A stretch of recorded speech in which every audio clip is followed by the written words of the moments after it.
Hello and welcome to Tank and Amphy News. My name's Tom, and it is a Thursday night here in Michigan, and we are all stuck at home because we're still in the midst of this sort of global pandemic and sort of very strange times, obviously.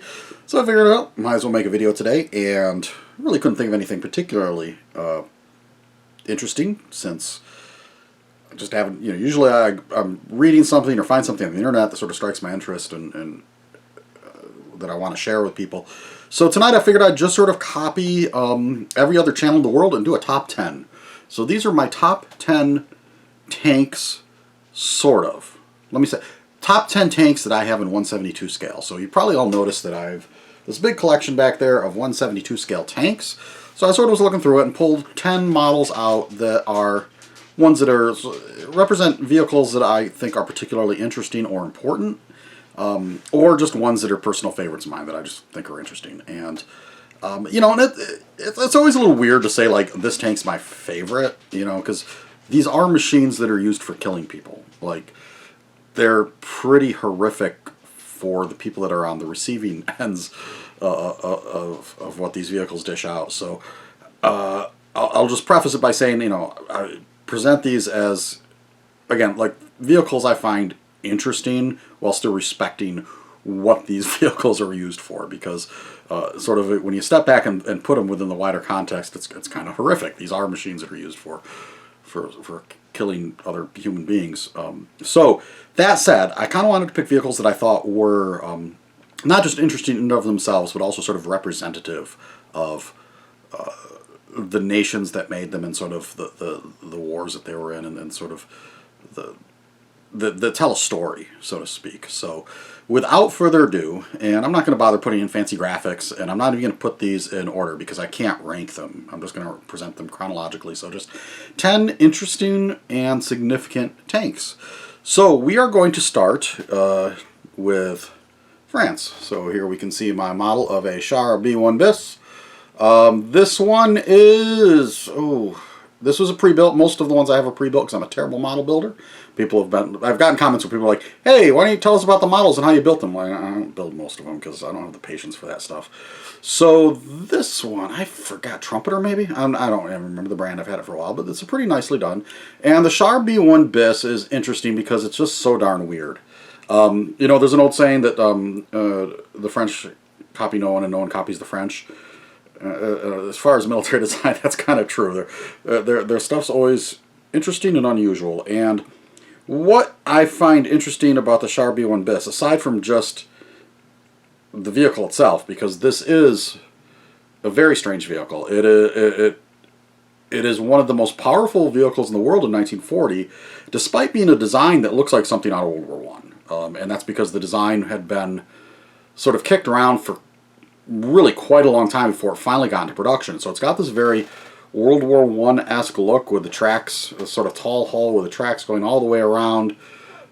It's got the one-man turret, which is very distinctive in French design, or very typical of French design, I should say. It's got the short-barreled 75mm gun in the hull. And even that gun looks kind of old, because if you see pictures of it, it's an incredibly thick-barreled gun for a short howitzer. So I believe it was adapted from a Fortress gun. So, and it has no traverse at all. So the driver has to aim the whole tank to aim that gun. So you've got with this vehicle really, really horrendous sort of human factors in terms of the design. You got a 4-man crew.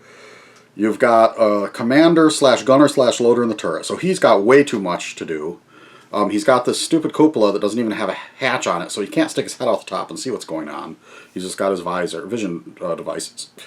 The driver is also the gunner for the 75mm hull gun. Then there's a loader for the hull gun, which he's just the loader, that's fine. Then you got this other guy as the radio operator. That's all he does, sitting there and operate the radio. So not a very good, despite being a 4-man tank, not a very good distribution of workload. So what that means is that despite the fairly impressive firepower and armor protection, at least by 1940 standards, that this vehicle represents, it's not nearly as effective as it could be because it's got all these sort of less visible internal issues that make it so it doesn't fight as well as its opponents in a lot of ways. That said, it's still, you know, there are certain instances in the 1940 campaign where these things caused real havoc amongst the Germans just because of the amount of firepower and armor they had. But at the same time, a lot of these never even made it to the battlefield, broke down, or were abandoned from lack of fuel. So all sorts of issues with the Char B1 bis, and it's kind of, to me, representative of the French army in 1940 as a whole. And that on paper, it looks pretty good. You know, there's a reason that a lot of German officers were very nervous before the 1940 campaign, going, we don't think this is going to work. Partly because they had been through the World War I experience, and France was certainly a tough nut to crack in the Great War. The problem, though, like I said, this, much like the French army as a whole, it looks impressive on paper. It's plenty large. It's got plenty of firepower.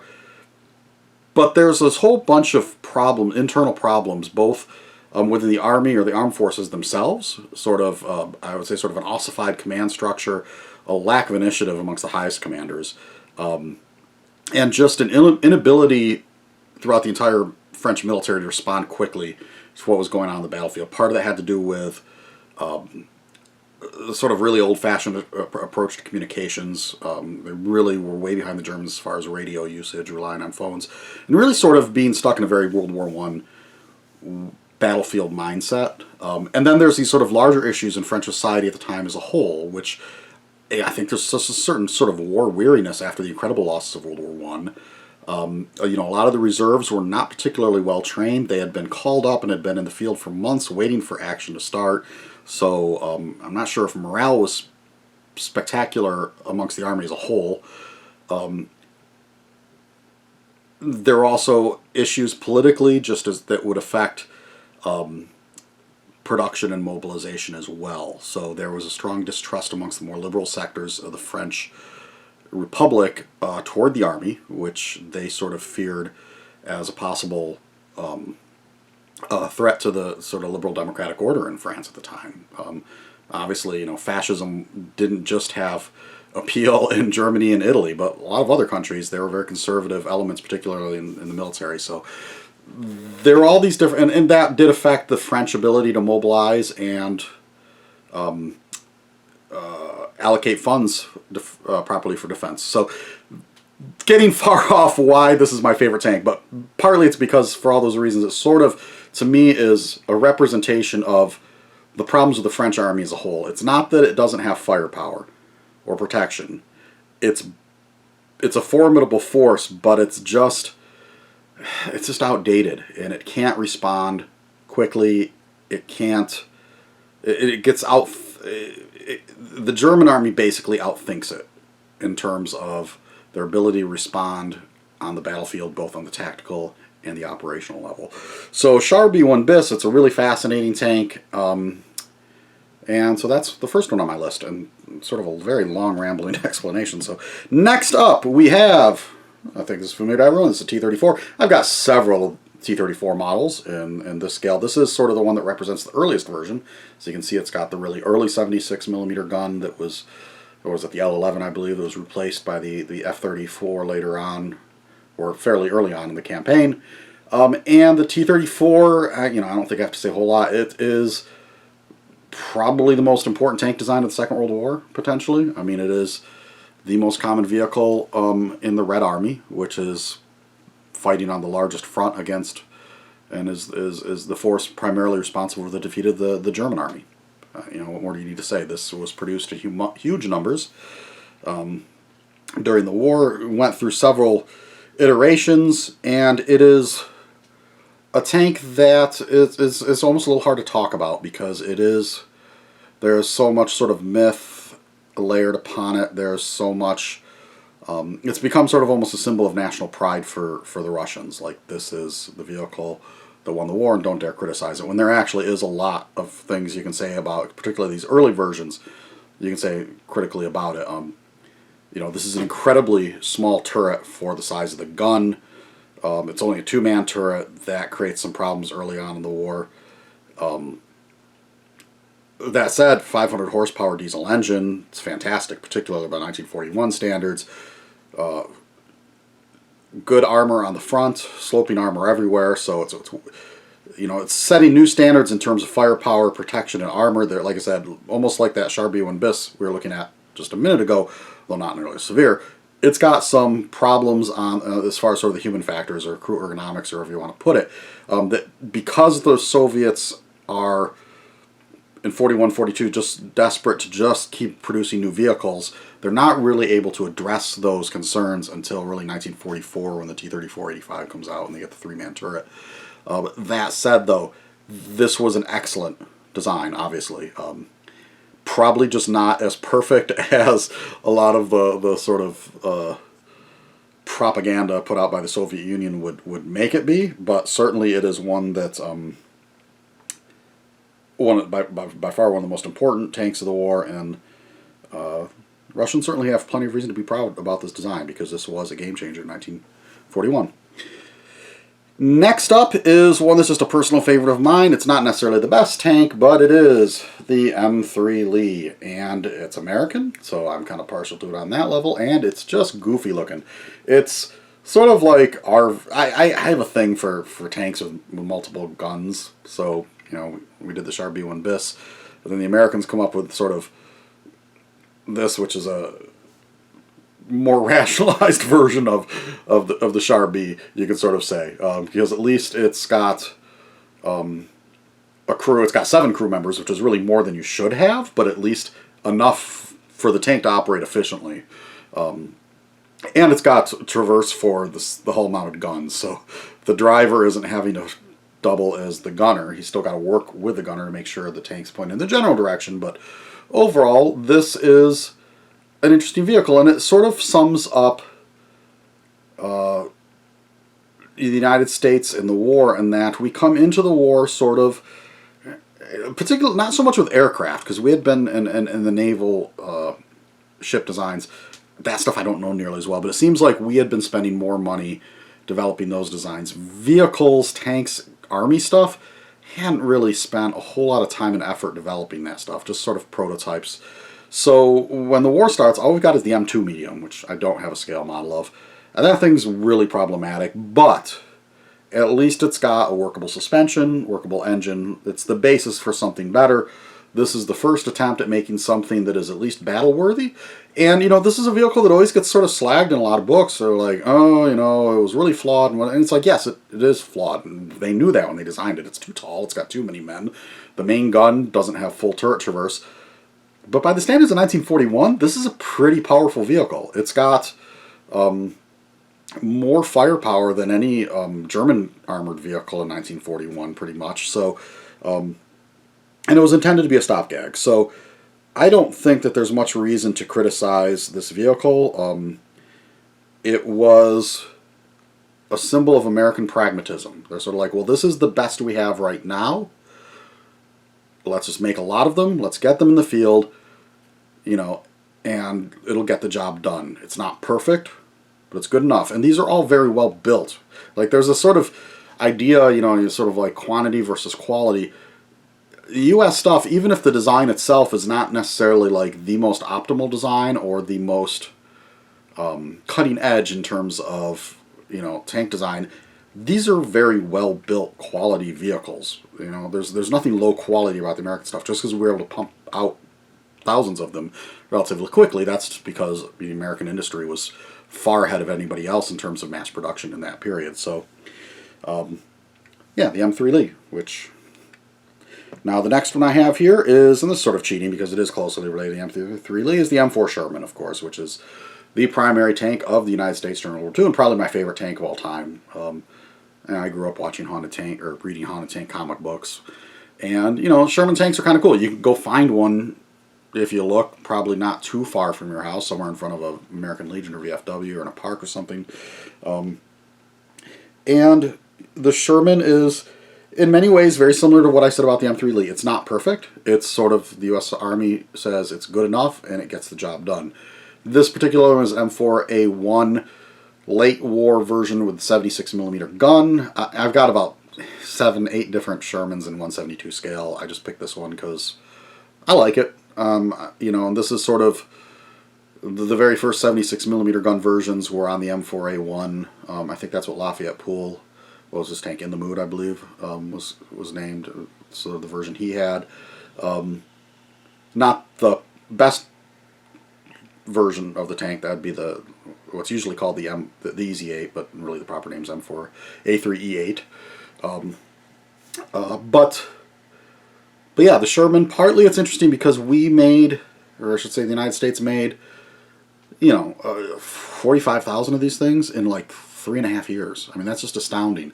And because of that, because you don't produce that many just with a single factory, obviously, many different companies are involved, many different producers, and there's such a wide variety of variants and little differences in detail. And, you know, when you first start, you know, when I was a kid, you read about Sherman tanks, and you don't realize what a rabbit hole it is until you sort of get access later on to books like, you know, Honeycutt's Sherman book or some of the others, and realize just the sheer diversity amongst M4 Shermans, and how, you know, in some ways, if it hadn't been wartime and the different design and variants of the Sherman had been spaced out like more in peacetime, I suspect the Army would have changed the designation. Because if you look at like an early M4A1, like the first ones produced, and then you look at the M4A3E8, what do those vehicles actually have in common? It's a different hull, it's a different turret, different gun, different engine, different suspension, different tracks. You know, what's the same? The machine guns, the seats, transmission, I guess. You know, there's a huge, you know, there's more difference between the first and last model Shermans, I would argue, than there is between an M48 and an M60.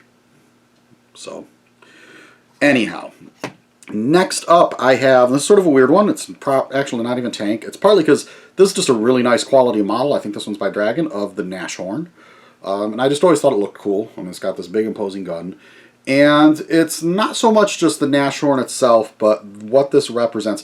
One of the things I always found the most interesting about German armored vehicles during World War II were the crazy number of tank destroyers, self-propelled guns, kind of vehicles they sort of developed out of necessity rather than out of what they wanted.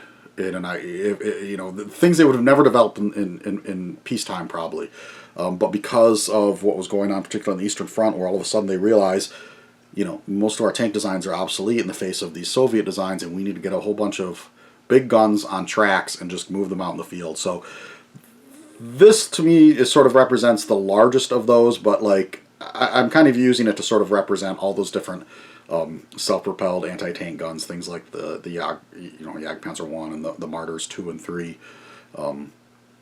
So all those sort of stopgap vehicles that they developed of, you know, take a big gun, throw it on tracks, and get it out there, usually open top, poorly armored. But, you know, when you're out on the steppes of Russia and, you know, having even a poorly armored vehicle, if it's got firepower and mobility, that's a lot better than having a towed anti-tank gun, you know, being hauled around by a truck. So, and of course the Nashorn is a particularly interesting one. I believe these had the record for the longest range tank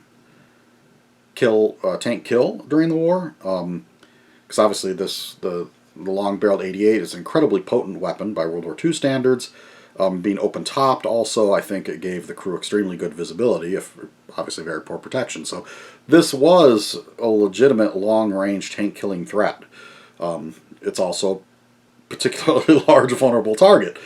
But, you know, that's sort of the problem with all the sort of open-topped, thinly armored tank destroyer designs. But still a very interesting and cool vehicle. Aside from this one's particularly weird because the hull is that sort of Panzer III and Panzer III/4 hybrid, where they're using elements from both vehicles. And of course, this hull doubled as the, once you put a 150 millimeter or 15 centimeter artillery piece on it, becomes the Hummel, which I also have a model of back on the shelf. Next up is another World War II German vehicle, and that is the Panther. This is, I think this one's by Dragon. This one's die-cast, got a little bit of weight, really nice quality model. Fairly late war design, and The Panther, it might sort of surprise people that, because I've been pretty critical of this vehicle in the past, and might surprise people. This is one of my favorites, and it always has been. I mean, it's just aesthetically an incredibly interesting looking vehicle. There's no other tank that looks quite like this one. Very interesting design, and this is sort of the opposite of the last vehicle we looked at. That this represents the other half of sort of German AFV design during World War II, and that they want very high quality, cutting edge designs. Looks like I'm getting some Facebook messages in the background. Let me turn off that speaker. Anyhow, to me also, this sort of represents the German war machine in general. And the reason I say that is because you have a vehicle that's designed for sort of tactical supremacy. It's got better armor than its opponents. It's got the most powerful gun possible. It's got a powerful engine. It is meant to be the best tank they can build. The problem is they haven't really taken into account some of these sort of logistical and strategic issues, which is, are they going to be able to produce enough of these? Does it have the endurance to stay in action in the field long enough? Has it been tested properly even? I mean, this thing goes from blueprint to production. This has got an incredibly short time period there, and it really shows when they first go into the battlefield. So 1943, these are not reliable vehicles. So it's kind of indicative to me of the German war effort overall, in that the Wehrmacht is incredibly effective on the operational and tactical level, but not on the strategic level, not on some of these sort of bigger issues of strategic planning and logistics. It's just not their thing. You can go read Robert Cihino's books if you really want to get a better appreciation for the German way of war, as he describes it in his works. But to me, the Panther is kind of like the physical representation of that trend of sort of trying to create the most powerful and effective fighting vehicle, but at the expense of all these other practical issues. But it is just a very interesting, and you can see why this machine and the Tiger really capture the public imagination, because they are very imposing looking machines. A Sherman tank, I'll admit, it's kind of goofy looking. It's sort of tall, and this thing's just kind of, it's just mean looking. That's all there is to say about it. That's it for World War II. Moving on to the post-war is this one's from Hobby Master. This is a really nice one, die-cast. This is, of course, the Centurion. And this is the one shining moment in British tank design. Obviously, the British invented the tank, or I would argue that they kind of, them and the French both invent the tank, but the British get theirs in the field first. So, but obviously the British, they are responsible for the term tank being used to describe tanks, and they are, have been one of the main tank designing countries over the last 100 years, but they have a pretty spotty record of success. So obviously in the 20s and 30s, in the interwar period, they're one of the leading countries in terms of design, but World War II British tank designs have some real problems. And this is kind of the culmination of everything they learned during World War II. This is the tank that they wanted during World War II, but they don't get until after the war. So I believe the first prototypes of these are being tested right as the war is ending. So this becomes sort of the primary, the first generation post-war British tank, and it is probably the most successful British tank ever designed. This is the one time where they get everything right. It's got firepower, it's got armor, it's got mobility, reasonably good mobility for the era. It's got a good crew layout, and it's got an excellent combat record. Everywhere it was used, it was successful pretty much. So the Centurion was a huge success. Interestingly enough, the British would move on from it with the Chieftain. And again, you see that problems start creeping back into British tank design, particularly the Chieftain. Obviously, the protection's quite good and the firepower is awesome. mobility. That engine just sucked, that L60. And then, you know, the Challenger and the Challenger 2 have their own sort of mixed reputations, although in the field and combat they've performed very well. So on paper, though, they just don't look quite as impressive as some of the other third-generation post-war tanks. But the Centurion is definitely the high point of British tank design. Plus, this tank just sees a ton of action, as opposed to some of the other sort of post-war Western tank designs. You know, this thing, it sees not a ton of action of the British, but it does see some in Korea. But then, of course, in the Middle East, it sees a huge amount. It's an important, very important vehicle in both in the 67 and Yom Kippur Wars in the Middle East, which I think those are probably some of the most interesting armored battles outside of World War II. Really, those Arab-Israeli wars. It sees use in the Indo-Pakistani wars. Sees use with, I believe, Australian forces in Vietnam. And you know, it's still in service to this day with South Africa. So certainly one of the easily the most successful design in British history, and one of the coolest. Next up is we're going to return to American design, and of course we have the M48 Patton. And I'm going to sort of lump this with the M60 as well. I mean, obviously they're different vehicles, but they're related. But they represent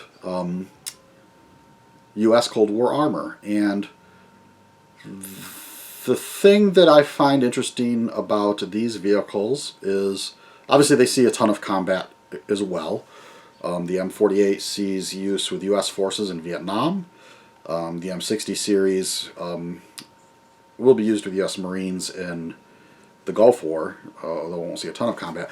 But most of the combat use that these vehicles will see will be in the hands of other countries. Of course, the Israelis, you know, much like with the Centurion, the M48s and M60s form a significant part of their tank strength in those conflicts and stay in service quite a bit later than the Centurion does in Israeli service. These are used, again, in those Indo-Pakistani wars, and just used by all sorts of countries. Anybody who gets U.S. military aid during the Cold War has pretty much got either M47s or M48s or M60s even. And it's sort of weird because nobody ever really seems to get very excited about these designs. It's kind of like, oh, yeah, they're okay. You know, but at the same time, every place they've been used, they've been pretty successful for the most part. So I think very successful designs that just sort of don't get as much credit maybe as they deserve. Obviously, they're sort of tall compared to the other countries they're facing. You know, especially in the M48, the 90mm gun's not particularly imposing, but you know, this vehicle was built with a whole lot of room. I mean, it's kind of it's really based. The M48's based more on the M103 heavy tank than it is on the M47. I did a whole video about that. People like to lump in the M47 and the M48 because they're both called Patton, but they're really completely different vehicles if you look at them size-wise. This thing is basically the U.S. Army wanted a new medium tank. The M47 was a stopgag, so it was really the same designer that did the M103. We're also done, I think, M47 turret. Kind of took that M103 hull design, you know, shrunk it down a little bit, came up with a new turret. You know, here's a medium tank. So, you know, the great thing is these vehicles have a ton of upgradability built into them because of the large turret ring. The Continental engines have a lot of upgrade potential. And like I say, they've seen a ton of combat. They've been successful. They just never seem to really have captured the public imagination the way some other tanks have. So anyway, Patton tanks. And also, these are really easy to find. Well, not so much M48s, but M60s. I mean, I can get in my car, and from here in Grand Rapids, I can probably find about 10 different M60s within an hour drive in front of VFW hulls. Next up, so now we're at sort of the second generation of post-war tank design, and I'm going to go with the Swedish AS tank, because you gotta love this thing. It's so darn weird.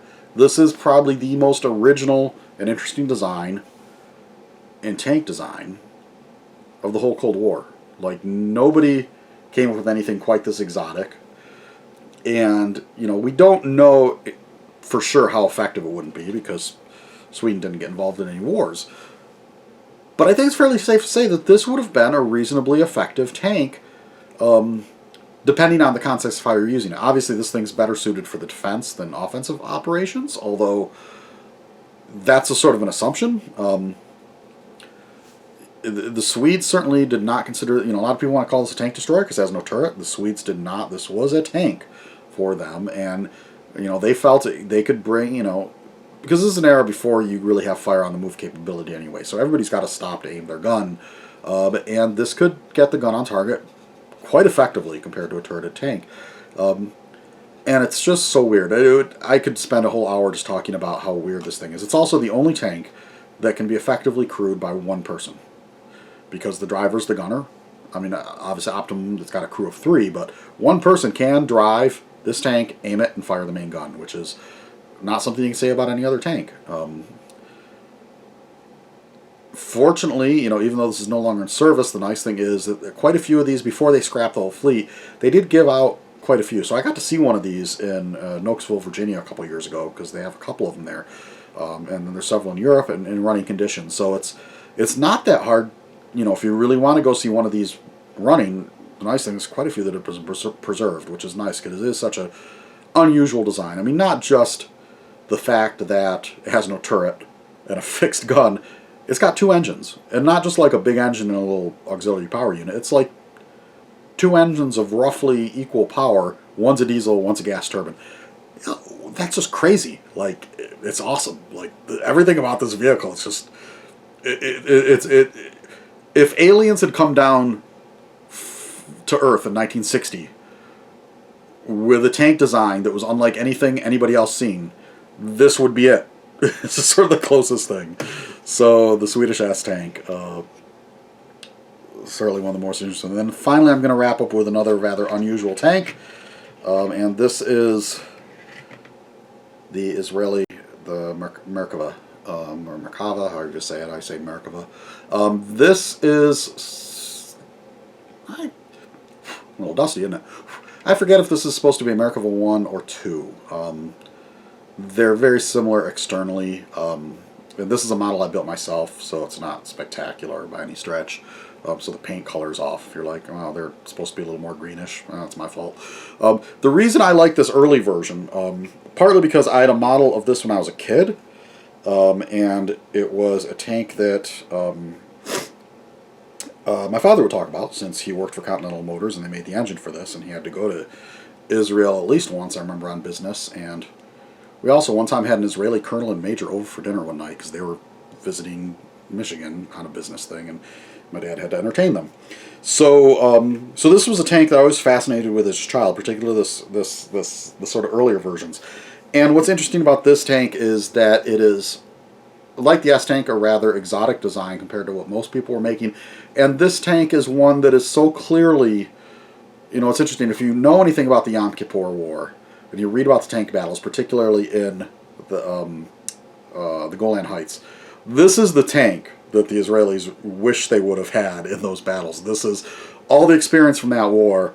They sort of collected and said, okay, what would be the ultimate design for fighting that war over again? So that's what this thing's really built for.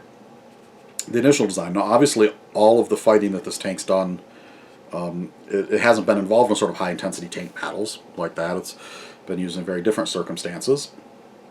And the designs evolved sort of for those kind of conflicts. But this early version very much is... This is designed for... Oop. And I think a little track piece just fell off. Again, like I said, when I build stuff, it's usually not very good. This is built to be first and foremost a gun platform. So, like I said, when they had those prepared positions up in the Golan Heights, and it's Israeli gunnery that's really winning the battle, they need armor protection. They want a small turret that's a little small target, hold down. They want easy way to safely get the crew in and out of the vehicle, to get ammunition loaded in and out of the vehicle. That's why the doors in the back with the front engine design, the doors in the back are not, this is not intended to be an APC. You can carry extra people in an emergency, but that's really, those back doors are more for access for the crew to get in and out and for reloading ammunition. and then the engine in the front, basically using every element of the tank to provide extra protection. Because despite the time period when this comes out, in the late 70s it's introduced, this is really a Generation 2 tank in terms of technology. It doesn't have all the sort of technological advances that the third generation tanks that are coming out in that period, like Abrams and Leopard, have. It doesn't have the composite armor.